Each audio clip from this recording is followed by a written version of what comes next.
그러면 네. 이 부분은 어떻습니까? 네. 이제 우리가 금융에 대한 얘기를 하다 네. 보니까 중국의 그 채권 네. 관련된 글로벌 지수들이 이제 들어갔잖아요. 네, 진출했잖아요. 맞아요. 네. 그래서 처음에 들어간 게 이제 블룸버그가 네. 들어갔고, 채권 지수 말씀하는 거죠. JP 네, 모건, 맞아요. 그다음에 이제 FTSE가 네, 네. 21년도에 또 맞아요. 들어갔고, 네. 그러면 여기서 보니까 JP 모건은 거의 10% 비중이고, 네. 이 FTSE는 한 5%, 5.5%인가 이렇게 비중인데, 맞아요. 네. 이게 또 몇 조 달러잖아요. 네. 만약에 이 채권들이 이미 중국의 채권을 확보하고 있는 상황이니까 네. 이 채권들을, 왜냐면 우리 이번에 미국 시장에서 미국채, 장기채의 그 폭락 이런 것 때문에 생기는 금융 불안을 봤잖아요. 네. 중국에서도 그러한 방식으로 네. 공격할 수 있는 네. 여지는 없을까에 대한.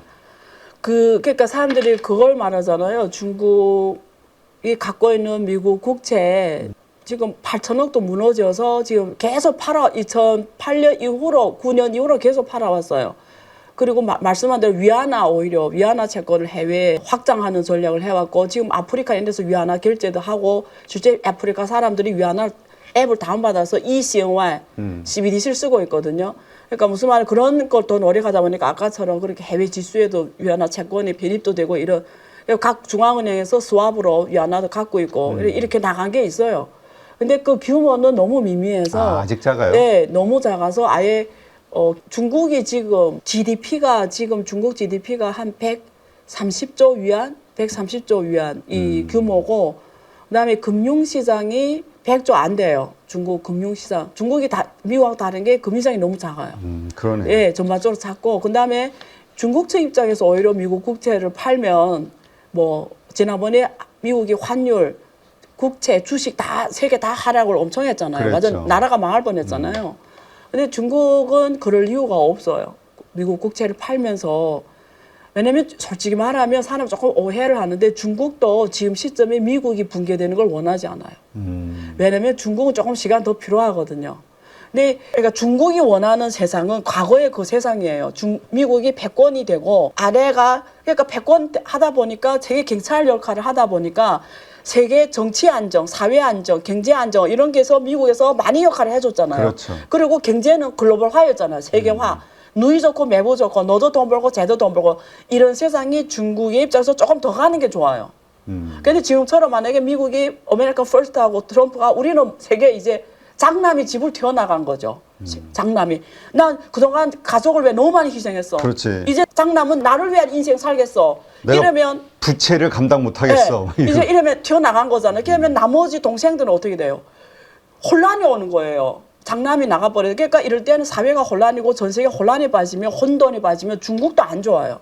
왜냐면 중국은 지금 안정화된 세계 질서가 필요한 거지, 미국이 막 무너져가지고 막 춘추종시대처럼 그냥 전쟁도 엄청나게 발생할 거고, 사회가 안정이 안 되면 경제가 발전할 수가 없어요. 그렇다면 네. 채권, 그러니까 중국이 들고 원하지 있는 않는다고요. 그 채권을 막 팔아서 폭락시키는 이런 상황들은 없을 것이다. 중국한테도 손실이고. 엄청난 손실이고 전 세계에도 엄청난 손실이고, 중국은 그게 중국에 도움이 안 된다고 판단하는 거예요.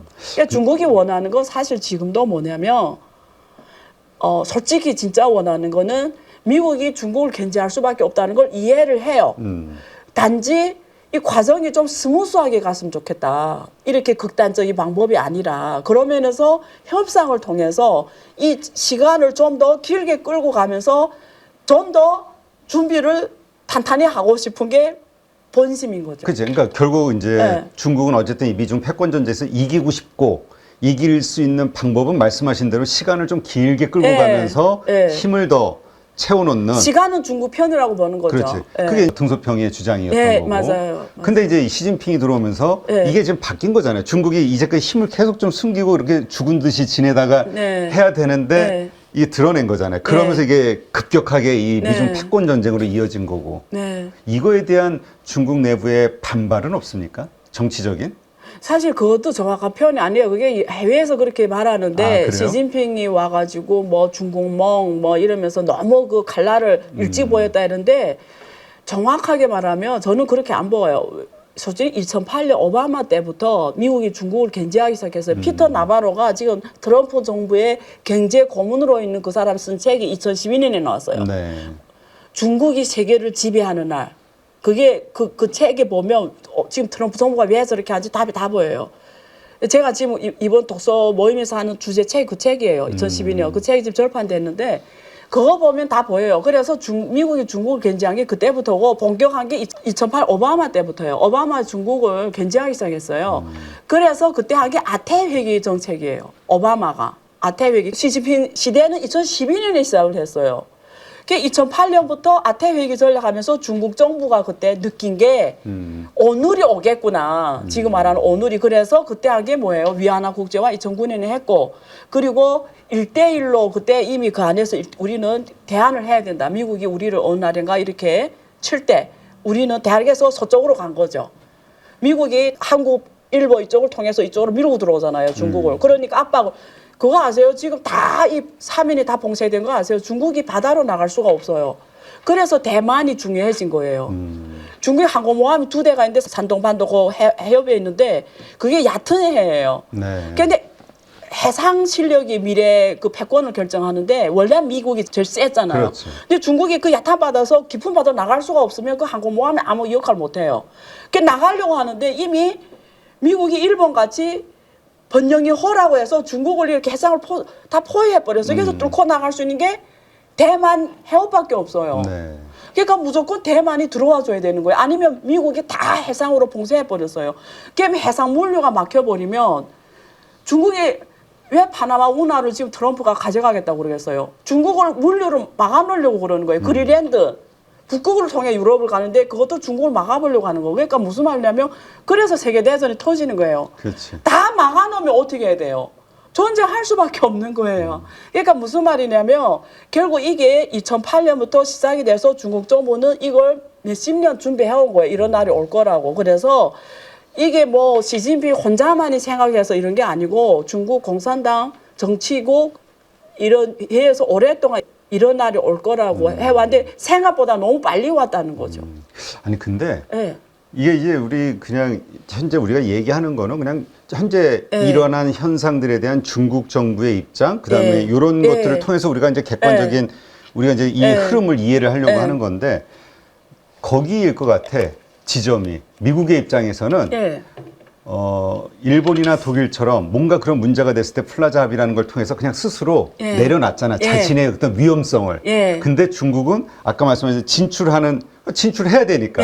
그러니까 계속 나는 머리 숙일 수 없다. 나는 여기서 꿇을 수 없다. 이 입장을 계속 견지하는 정책이나 이런 준비들을 해오다 보니까 이게 서로 이게 판이 커지는 것 같아요. 결국은 패권으로 가는. 근데 미국, 제가 여러 번 강연 때 말했는데, 일본은 그럴 수밖에 없는 게, 군사 안보가, 일본은 소비 시장이 미국이었고, 군사 안보가 미국이었어요. 선택이 없어요. 그 중국이 판단했겠죠. 만약에 여기서 미국 요구하는 대로 우리가 그래 다 받아들이면서 예스 하면 우리 안보가 지켜질까? 중국이 생각했을 거 아니에요. 절대 없다라는 거죠. 그렇지. 그러니까 이게 입장이 산 거지. 중국의 그러니까 입장에서. 중국도 선택이 없는 거예요. 그리고 미국도 앞으로 뻔히 이렇게 놔두면은 몇 년, 30년, 20년, 30년 지나서 미국을 앞지를 수 있는 패권을 그냥 두고 볼 수도 없고. 그러니까 이게 필연인 거예요. 우리 전에 얘기했던 지정학적 운명, 1, 2위 패권 전쟁, 피할 수 없는.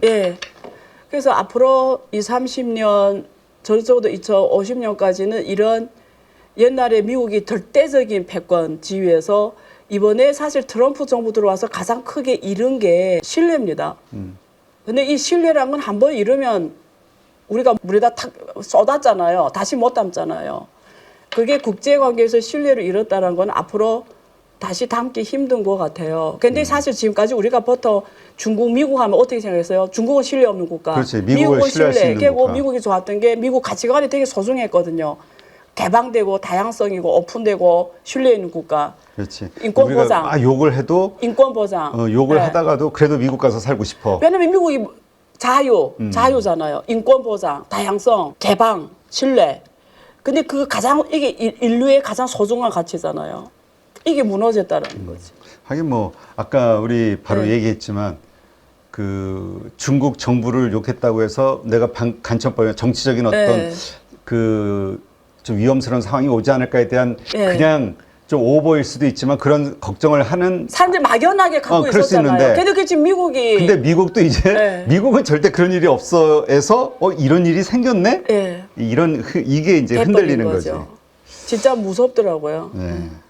참 어렵습니다. 근데 네. 이게 참 보니까 진짜 이게 피할 수 없는 전쟁인 것 같기도 하고 예, 지금 서로의 나라의 운명을 건 네, 어려운 상황입니다. 어쨌건 그렇기 때문에 지금 돌아가는 미중 관세 전쟁이라든가 이런 것들이 쉽사리 해결되지는 않을 것 같은데, 근데 또 하나, 이 치킨 게임이라는 거는 정말 막판 서로 죽을 듯이 가다가 맨 마지막 순간에 핸들 돌리는 거잖아요. 서로 죽을 만큼 힘들 때. 그 지점이 도대체 언제일까?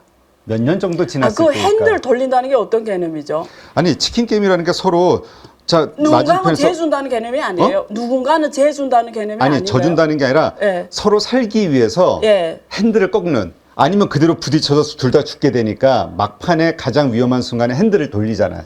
그럼 그거는 그 순간이 도대체 언제일까? 아니 그러니까 내가 그 질문이 조금 그 핸들을 꺾는다는 게 미국의 입장에서 뭐고 중국의 입장에서 뭐냐 이거죠. 핸들을 그러니까 꺾는다는 서로 게. 경제적인 문제 아니겠어요? 정치적인 문제도 있을 거고. 저는 미국에 가야 될 방향은 끝났다고 보는데요. 이미 전쟁밖에 없어요.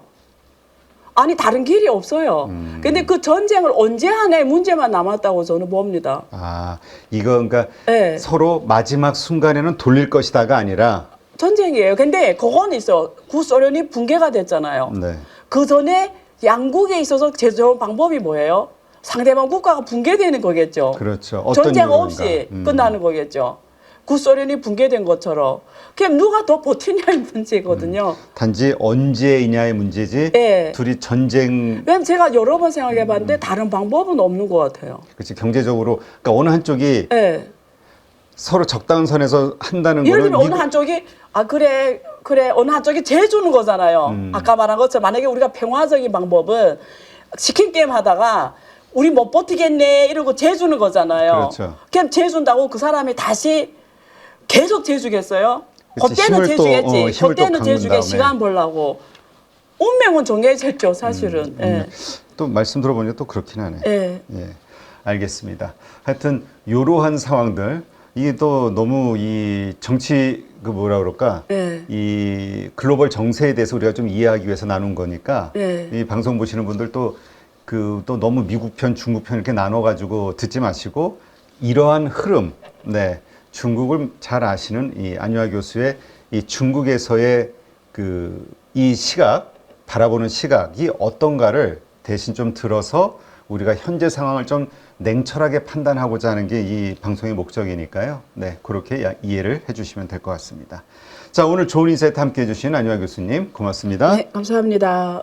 이번 5월부터가 저는 강력한 기회가 될 거라고 생각을 합니다. 이번 기회를 여러분들 또 놓치게 되신다면 한참을 또 돌아가셔야 될 수도 있습니다. 그래서 지금 이러한 시장에 맞는 종목들과 섹터들로 여러분들이 수익을 만들 수 있는 기술을 알려드리려고 합니다. 실전 매매 기법 훈련반 1기를 통해서 이미 그 효과는 검증이 되었어요. 드디어 방향을 잡았다. 장이 안 좋음에도 불구하고 계좌가 빨간색입니다. 뭐 이런 피드백들을 주셔서 2기에서는 시장에 맞춘 실전 강의, 진짜 수익을 위한 훈련이 진행된다 라고 생각을 하시면 될 것 같아요. 이번에 한 번의 결정이 여러분들의 계좌를 수익이 나는 계좌로 만들어 드릴 수 있는 그런 기회가 될 거니까 이 기회를 꼭 놓치지 않으셨으면 좋겠습니다.